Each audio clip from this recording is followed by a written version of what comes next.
Hello and welcome to the Gooner Talk, back again with you guys for another show, for another episode of our Arsenal news show, our daily show at 8 a.m. every single morning, in which we look at all of the latest Arsenal info, try to keep you up to date with what's been going on in the world of Arsenal, answer your questions, make some sense of it, get some inside info on certain things, and just generally have a great time. Good morning, everybody in the chat box. So good to have you in here as always.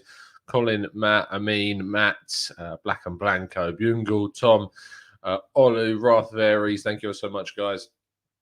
And everyone else that's tuning in as well. Good morning. Let's kick off with always, if you haven't already, please go and subscribe to the brand new channel, The Arsenal Way. I'll be having some interesting conversation on the channel this week. I'm assured that Football Fun Day episode 2 will be going up on Sunday, so make sure you're prepared for that. Very good interviews being conducted today as well on the channel, which I'm looking forward to seeing go out also. And yesterday I spoke to Dr. Rajpal Bra talking a little bit about Granit Xhaka. So if you want that info, make sure you go and find the Arsenal Way. We'll obviously be live at 9:30 this morning as well. Now on the channel, yesterday I was talking to Kevin Campbell. We did our episode 2 of Let's Talk Arsenal Fans, talking about his time very briefly as a player, and then more so about his interactions with the world of Arsenal Twitter and Arsenal YouTube, and what it's like for an ex-pro to be involved so heavily with that. So if you want to go and check that out, please do. It is link is on, well, it's just on the channel, so go and check it out. It's the last video we uploaded before this one. Now, our first story of the day concerns Granit Xhaka. We talked yesterday morning about the rumours that he could be out for 6 to 8 weeks. However, he is, in fact, going to be out for a longer period. It is expected, according to Arsenal's official website, that he could be up for up to around 3 months. Approximately 3 months is the diagnosis. It's an injury that doesn't require surgery, which is a very good thing. And very good indeed, because if it did require surgery, it could be a lot longer.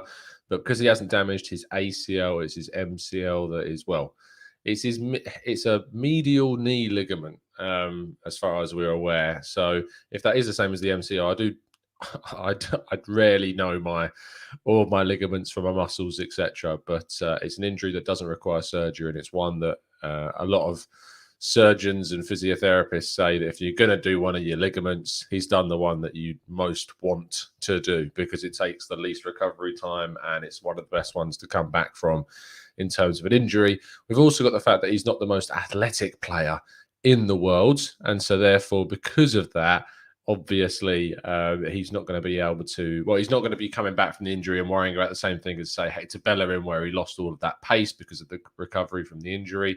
Xhaka is not going to have that same issue because he's just not that style of player. So he should also be able to come back from that pretty well. But the fact that he's going to be out for around 3 months does mean there are going to be opportunities for the likes of Sambi Lokonga, Ainsley Maitland-Niles, Mohamed El Neni are going to be given more chances up until the January window. If Arsenal are expected to go for someone in the window, according to my colleagues over at Football.London, we understand that Arsenal could be targeting a central midfielder and a defender in the January window. Who those will be, we will wait and see. So there you go.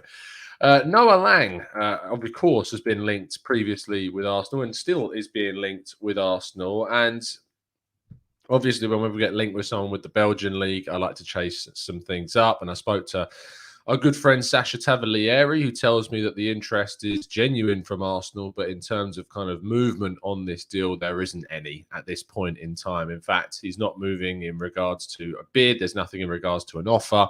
At this moment, it is purely speculative interest that's being published by the media, and so therefore it's unsurprising that we are seeing these links crop up, especially around the Champions League games, where Noah Lang is performing very well for Club Brugge, who have done very well so far. Drew against PSG, beat RB Leipzig, have done very well so far. So there you go. We then move on to William Saliba. Chris Wheatley over on Football.London exclusively interviewed Nicolas Saint-Maurice, who is a trainer who the Saliba has worked with during his time as a player. And he spoke to him and talked about Saliba amongst plenty of other things like 50 Cent. So do go check out the interview on Football.London You can find it on the Arsenal news page for football.london on Twitter. He said regarding Saliba that Saliba needs to play more and he will come good. He does not want to come to Arsenal and sit on the bench. That's not his mentality. He wants to be playing for Arsenal. Next season, he will make a solid case for himself. So if you are to take Nicholas's comments there by gospel, it's an expectation that he feels that Saliba will still be very much in Mikel Arteta's plans. He's having a very good season at Marseille so far. We are looking for apologies to those who did tune in for the report yesterday. Ben managed to lock himself out of his own house. So he is now, thankfully, back into his house, and we're going to reschedule the show probably for Friday. So make sure you keep your eyes peeled for that. But Saliba is someone that we know we want to see a lot more of. And despite him not having the best of games at the weekend, he has, for Marseille, been very good overall. So that's certainly an interesting development in the world of William Saliba. I don't think Venkatesh that he has a bad mentality as a player. I just think he's still very young in this case. And I think that there's been some issues, very personal issues, as we remember, with his parents.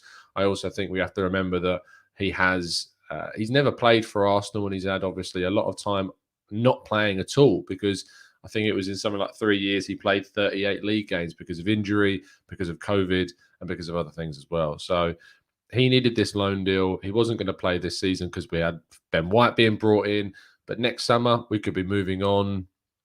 Rob Holding, we could be moving on. Like we're going from Mavropanos is going to be going because of his option to buy with Stuttgart. We could be moving on Callum Chambers. There could be a whole host of movement which could open the door for Saliba in getting in minutes in the team next season. We will see. Now, Bernd Leno, this is kind of the headline piece of the day. These comments really annoyed is probably the wrong word. Actually, I was strangely pleased to read these comments because it just confirmed for me that the right choice was made regarding a goalkeeper. But Leno turned around and said there was to the media, to Build via Sport Witness, I believe this is, that there was no clear reason why I was out, but it had nothing to do with my performance. He is the trainer, Arteta. He decides, of course, it's difficult for me. London is very nice. Milan is not bad either, and closer to my home Stuttgart.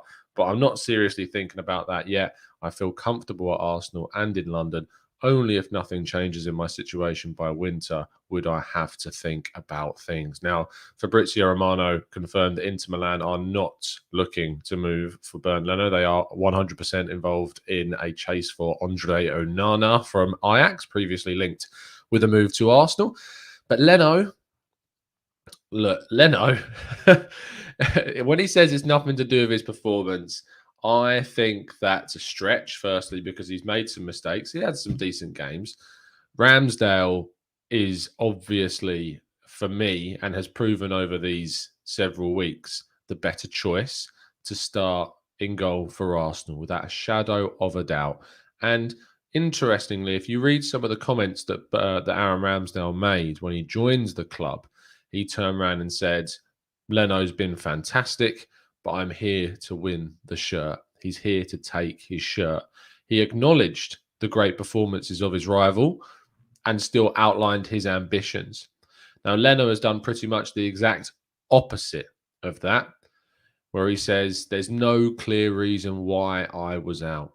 Now, the clear reason is Aaron Ramsdale's performances. So what he could have done is he could have turned around and said, Aaron Ramsdale's been brilliant, and now I have to fight to get my place back. Pretty much exactly what Aaron Ramsdale said upon signing.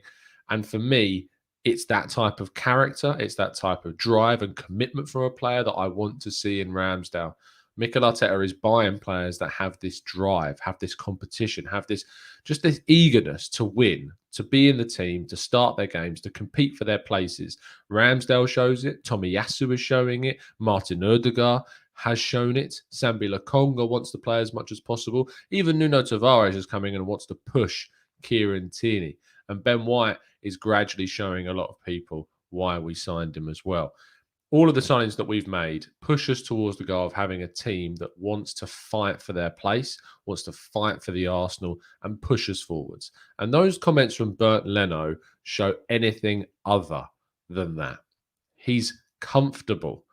And I don't want players that are comfortable anywhere near Arsenal. I want players that are uncomfortable. I want players that are so uncomfortable because they got someone pushing their position that they fight tooth and nail every single game to be in that team. And Bernd Leno is not showing that attitude. And so therefore should be absolutely nowhere near the team. In fact, I'd go as far to say that if a player like Carl Hein or Okonkwo is pushing for that number 2 spot, then he shouldn't be in the squad at all. Because I don't want players in the squad that are comfortable, that are content, that are ignorant of the performances of their rivals and their colleagues. That's, for me, is just where I'm at with Leno. And I think that there is a lot of people that would turn around and say, I'm being too harsh. And I would say that type of mentality is one of the big reasons as to why Arsenal aren't committing to getting into that top 4 place as much as they could do. We've got too many content, too many comfortable, and we have done for too long. And Mikel Arteta, who I've been very critical of over the last 3-4 months or so, for me, that's what I want to see from comments from Aaron Ramsdale. This is not what I want to see from Bernd Leno. And Football London does understand that it's increasingly likely that Bernd Leno will leave the club in January. So there you go. It is what it is. Anyway, I think there's one more thing that we need to talk about on the news today, and that's the article of the day. You may have seen this go up on Twitter yesterday. I enjoyed writing this article so much. And I know a lot of you guys have sent me some very kind, positive feedback off the back of Jamie O'Hara's comments where he called Arsenal a banter club for signing Ramsdale and Erdegaard and not Tomiyasu, but because he hadn't signed at that point, Ben White, Tavares and Lokonga. 5 signings that all played in the North London derby and battered Spurs. How glorious. How glorious it was. And was he not salty about it afterwards? Absolutely not. Absolutely not. He said Arsenal that are celebrating like they've won the Champions League when clearly we're just enjoying a North London derby win. Forever in our shadow, and it shows. That is what it is. Anyway, that is the end of today's news, which means we do move on to the final part of the show, which is your thoughts, your theories, your questions and queries in the chat box. If you could throw them in, and we'll try and get through as many of them as feasibly possible. Okay, let's do this. Let's scroll up a little bit more. I did see a couple of comments saying I was being a little bit harsh on Leno. I don't think so. Let me try and find some. Duro says, I agree, Tom, but that's a bit too harsh. Ronit says, let's not give stick to the player that has been in contention of a player of the year for us for so many years. Leno is still a great keeper. Like, I'm not doubting I've never said anything about his ability. I never said one thing about his ability. I didn't say he was a bad keeper. I didn't say that he doesn't deserve to be a number 1 somewhere. I didn't say that he doesn't deserve to be the starting keeper at Inter Milan. I've said nothing about his ability as a player. I haven't questioned it. What I'm questioning is the mentality. I'm questioning why he's comfortable, why he can't identify that there is a clear reason why he's not in the team, because his colleague is doing better, is doing more, is contributing more, and has a better attitude towards the position, but nothing about his ability. So I've said nothing on those lines. So it'd be unfair for anyone to comment and say that I'm being harsh on his ability, because that's just not the case. Chris says, how soon will you move Leno? Me? I mean, I have no I have no control. But in regards to how soon Arsenal they'll look to in January, I'm sure. And Leno will probably look himself to move in January if things keep going the way that they are. Gustavo says, hey, Tom, if Arsenal cannot get a few, would you loan Leno until the end of the season? Maybe sell him in the summer. But if we can't sell him, then loan him. If he wants to leave, that's absolutely fine. Get him playing, get him minutes, get his value up once again. His contract runs out in 2023. He'll have a year left on his deal when we reach the summer. So you're not going to get loads of money for him. But if you can get kind of a bidding war between teams off the back of some good performances on loan, then sure, let's try and get a keeper in January that's going to do that for us. Rancid Pumpkin says, what kind of defender are we looking for? We don't know. there is an indication that Arsenal are looking at defenders, which isn't wholly surprising because a lot of the players at the back line, Arteta wants to move on. Holding's future is not certain. Chambers' future is not certain. Cedric's future is not certain. Bellerin's future is not certain. There is a lot of players in this team that's futures are not yet guaranteed. And because of that, you would naturally need to replace one of those or all of those players with someone. And that's why. Oh, no. There we go. The TGT sneeze out of the way. Colin Seymour says, Tom, what happens if Thomas Partey gets injured in the next couple of games? I imagine that we'll go to a 4-3-3 and Sammy Lokonga will play at 6, just like Thomas Partey did against Burnley. Marie and Kolasinac. I don't know about Marie. I don't know if he's considering leaving the club because obviously Gabriel is our starting centre-back. Kind of knew that. Like, he's known that this summer that Gabriel would be the starting centre-back. I think he's one of those players that is, is going to try and push for that left centre-back spot. But like El Neni, it's just one of those players that's kind of in the squad as utility. You need depth players at the end of the day in these kind of positions, centre-back and centre midfield. So we'll see what happens with him. But Kolasinac, yes, definitely another one that probably will leave via the termination of his contract in January. Saliba will be classed as homegrown next season. He will indeed, as will Gabriel Martinelli. Gameboy says, would you get a number 2 goalkeeper if Leno leaves? Absolutely. Abe says, Donny van der Beek seriously needs to get out of Man United. Any chance Arsenal might go for him? I very much doubt it. I think that Man United would ask for a silly fee in comparison to what his actual market value is right now. I wouldn't go for him personally. Balaji, hey Tom, does Arteta have a defender fetish? Do we need depth players this season? No, I just think he's trying to sign players that are really going to fight for positions in the team. And we have a lot of players that are, like Leno, comfortable right now. Alistair, would I take Guendouzi back? Absolutely not. No chance in hell would I take Guendouzi back. Not a chance. Let's scroll up to ones I've missed. Paul James says, is Leno a Joe Hart? Good keeper replaced by a better one. I mean, that description does seem to fit the bill. So maybe that does fit kind of what he wants to do. Let's go to Amid, who says, does Football London understand if we are going for a left wing in January? I think a guy like Ismaili Sarr is the missing piece in that attack, but going for a defender, I don't get it. I think you might get it when you see the amount of players that go. Winger, not sure. There's interest in Marco Asensio, who is kind of a wide playmaker more than a winger. So possibly. That's all I'm aware of, is that there's interests in players like Noah Lang. There's interest in players like Asensio. So there is clearly an interest in going for players that play in a wider position. But whether we do move for them remains to be seen. That's for sure. Lord London says, are Chambers and Holding content to be squad players or do they want to move on? I don't know what their prerogative is, but I do know that they're not getting enough minutes and that's never going to make them happy as Arsenal players whatsoever. A couple more questions, then we're going to wrap up. Cass says, would you give Chambers a chance at DM? God forbid if the team get any more injuries in midfield. No, I wouldn't. I know he got that player of the season award playing at Fulham in that position, but it's not happened for a long time. Square peg, round hole for me. GGTV says 3 Premier League games, Leno conceded 9 goals. 3 Premier League games, Aaron Ramsdale conceded 1 goal. Need I say more? He did have very different players in front of him, to be fair to him. Lee says, who would you bring in to replace Leno? What's your view on a backup goalkeeper? Who would I bring in? I think I would bring in... I genuinely don't know, because I don't know, like a backup keeper that it's a really weird position to try and buy for, because you just don't know the amount of money that's available, the keepers that will want to play back up to Ramsdale. Maybe like you look at a Joe Hart style. Oh, sorry, I do actually know. I'd bring in Fraser Forster. That's who I'd bring in. I'd bring in Fraser Forster to be a backup to Aaron Ramsdale. That would be my personal pick. So there you go. And Raptors says the same one. There you go.